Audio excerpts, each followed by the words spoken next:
Greetings and salutations, YouTube. This is Etchy Charmed coming at you with a video on the Prince of Breath. So, here we go. The Prince is one of the destruction classes of Homestuck, the active counterpart to the Bard, and the inverse of the Sylph. Princes destroy with and destroy through their aspect, like how Aridin was able to destroy hope through hope by using his white magic to blast a matriarch to pieces. Dirk is able to rip out the souls of his enemies while splintering his own and planting the fragment into others, and how Kurlaz was able to destroy Mulan's rage towards him even though he's the reason she's deaf. Princes don't lack their aspect, but instead ghost their opposite, like how Aridin had no hope for his team and instead placed it in joining forces of the Drac Noir, showing Rage's negativity.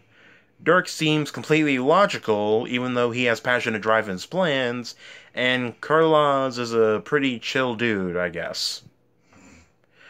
This class also seems quite cocky, like how Dirk automatically assumed he'd be the one leading his team behind the scenes, even though he kinda did dick all when it came to that, and Aridin is just himself.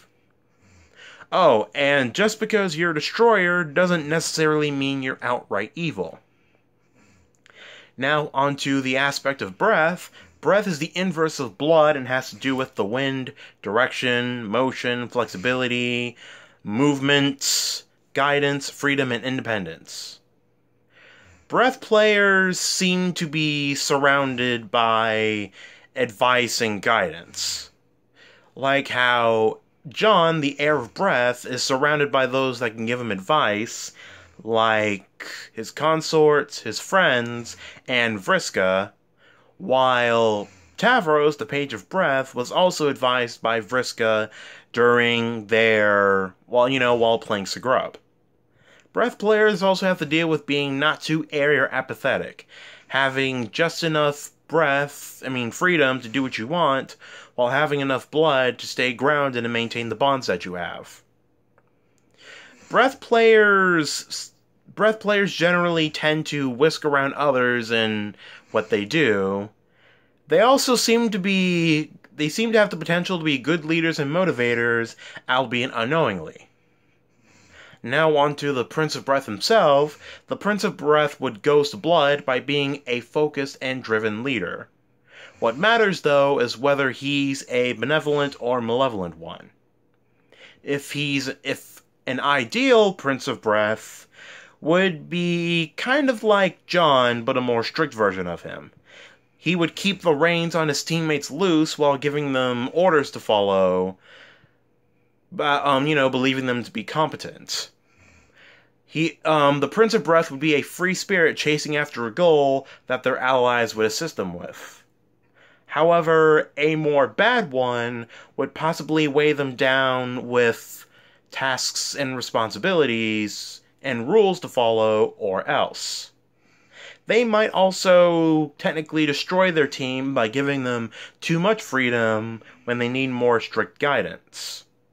They might even destroy their own goals and motivations by pretty much sitting on their asses all day and smoking weed, or something like that, while yelling at everyone to do stuff when they're not even doing anything themselves.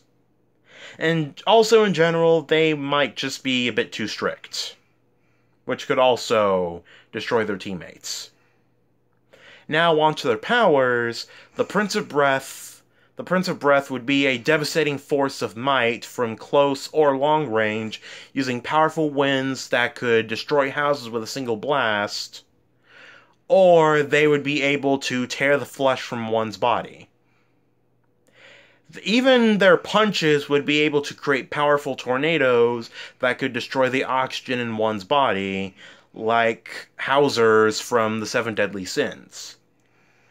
A more strategic ability that they have would be that they would be able to destroy a target's movement or ability to move as long as said target is within view. So, yeah, I believe that's all I have to say on the matter. If you've enjoyed this video, then please like and share it. If you'd like to see more, when requests are open, please subscribe and leave requests in the comments below. along with any constructive criticism you guys might have. So with that, I bid you dudes adieu. Bye!